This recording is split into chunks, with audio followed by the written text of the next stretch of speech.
I think SEC basketball might be in the best position it's ever been, bar none, like ever.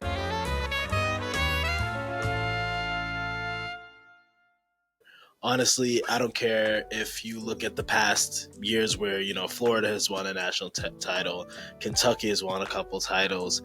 I think during those times, you didn't have quite the level of parity that we see now in the SEC, where there's legitimately 5 teams, maybe 6 teams that I could say will be in that Final Four this year, but it's the SEC. What am I talking about?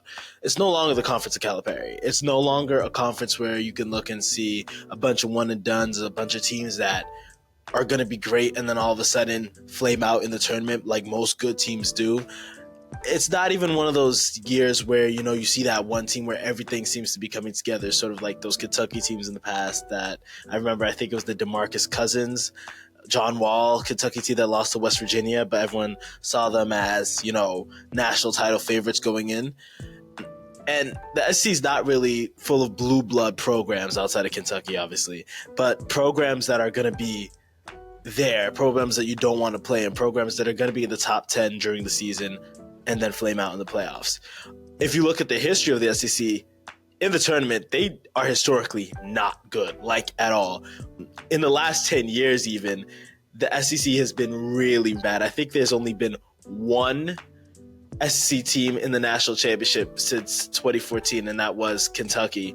There's only been 2 Final Four representatives from the SEC, which was Auburn in 2019 and South Carolina in 2017. So in the tournament, they never do anything. I remember last year or the year before, whatever Kentucky team lost to St. Peter's, I remember looking at that team and being like, this is a Final Four team. They were a number 2 seed, and they just, didn't do anything. The Oscar Tshiebwe Kentucky teams, or the Bama team that was the number 1 seed in the tournament last year. I think it might have been only one. There's only been one number 1 seed in the last 8 tournaments, I believe. So I think it was Kentucky and then Bama last year. That Bama team did nothing in the tournament. That Brandon Miller-led team. You had the Herb Jones teams from the year before.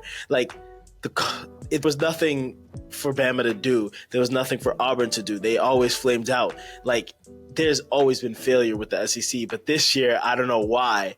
But I just feel as if this year that there's going to be a change. I think we might see 1 or 2 SEC representatives in the Final Four this year, or maybe a national title contender. And why should we expect anything different from what we've seen so far from the SEC? I think you have to look at the way I look at it is this conference is too big to fail. We only hear that when you think of banks and whatnot, but I legitimately think the SEC is too big to fail. You have some of the best teams overall in the SEC this year. Literally, Auburn might be the most complete team in the entire country, on both ends. Bruce Pearl's doing some good stuff down there. They might be the most complete team in the country. Then you have Alabama, which has the best offense in the country, bar none. They are just so fun to watch, and Nate Oates has done such a good job with that program. They've just been so fun to watch the last couple of years. And then you have teams sort of like Texas A&M, who was really good defensively. Should they be an SEC tournament dark horse, honestly, to win the whole thing. Tennessee, I will get to Tennessee in a little bit, but Tennessee is so good this year. I think right now they're up on Bama a lot. I think Dalton Net has 17 points at half. It's crazy.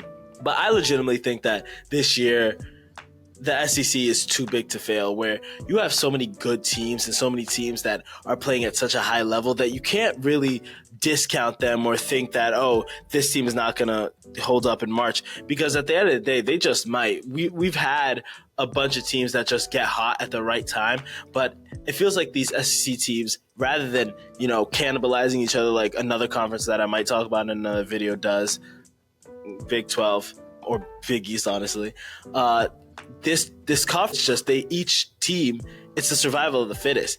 If you could get through the gauntlet of the schedule that you have in the SEC, you're going to have a great. I mean, as of right now, I know who's going to beating Auburn and who's beating Alabama and who's beating Tennessee. Those 3 teams, I don't know who's going to beat them. I mean, right now Tennessee's beating Bama, but still, if you look at the top 10 in the AP poll, Tennessee right now is the number 6 team in the country. They're the highest ranked team. And the next SEC team is Auburn at 13. And that might show you, like, oh, there's not that big of a gap between those teams, but they obviously aren't the best one compared to the rest of the country. I don't necessarily believe that. I legitimately think the SEC might be the second best conference this year. The second best. I love the Big 12 this year, but they might be the second best conference.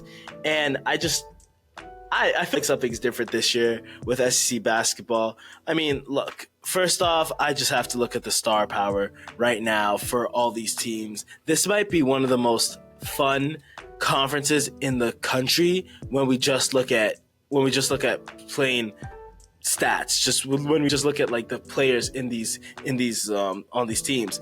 When you look at Tennessee, Dalton Nett, he might pick for SEC Player of the Year. He's so good. I had a chance to watch the Tennessee Georgia game last week, and I legitimately was like, who's stopping this guy? He's so good. Like, he's fantastic.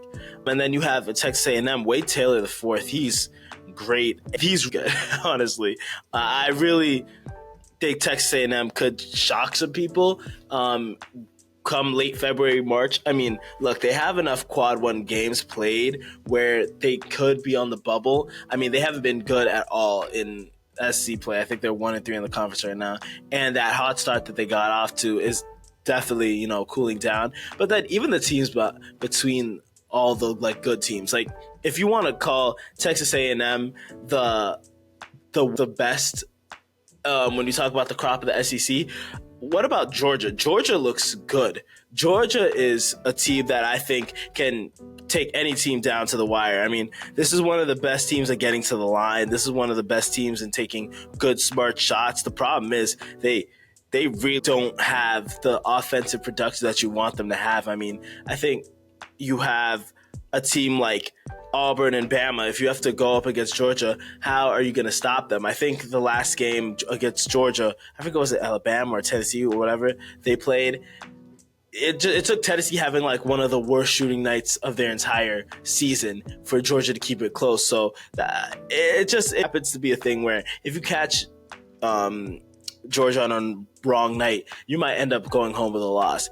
Same with Florida, same with South Carolina, same with Mississippi State. There's so many teams right now in the SEC that could beat every other team, but at the end of the day, they're not cannibalizing each other. They are still a tier, a hierarchy in the SEC, and I think we're going to definitely see that come March and in the SEC tournament and beyond.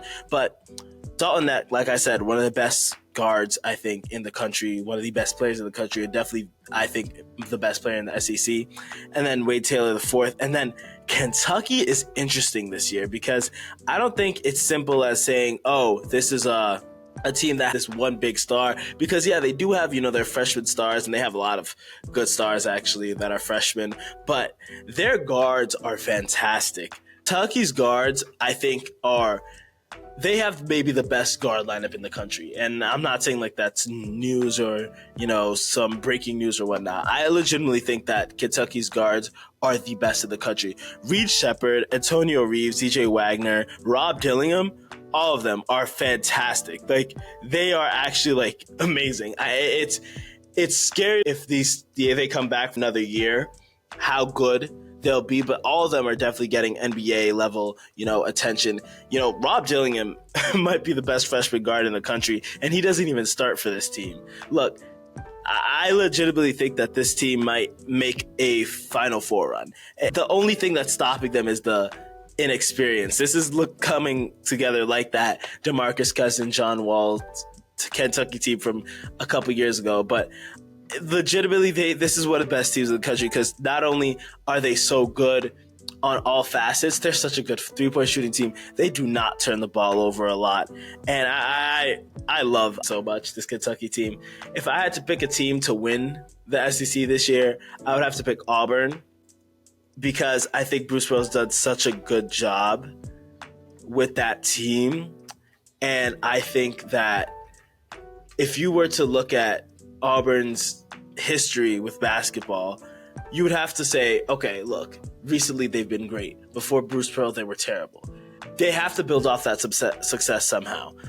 I would pick them to win the SEC, but I would say they would be the most likely choice to make the Final Four. But at the end of the day, the SEC has not proven that they could be sustainable in the tournament. They're so susceptible to upsets, like so susceptible to upsets. But I would have to take Auburn to make the Final Four. Tennessee's there too. I think you'll see at least 3 SEC teams in the Sweet 16 easily. Because like, how many of them are going to be top 4 seeds? I think more 1, 2, or 3 teams will be top 4 seeds. It's weird to look at these teams anything less than a final appearance from the SEC this year. I really think they're on the come up, and there will be. I don't know if there'll be a number 1 seed from the SEC, and I think that's the good thing. You don't really want your conference to have number 1 seeds, obviously, but you don't really want that to be the path for your conference having a lot of number 1 seeds, meaning you face a lot of better tested competition throughout the tournament. That's what you should think of. Not better competition in terms of regular season success, but more battle tested competition. Nobody wants to play the 9 seed that's going on a crazy run or the 16 seed that had to fight to get into the tournament, you know? So yeah, I would say the SEC is too big to fail this year. I think they could have a Final Four appearance, or dare I say, a national championship this year. I legitimately think there can be a national championship representative from the SEC this year. Not saying it'll happen, but I wouldn't be surprised if it did.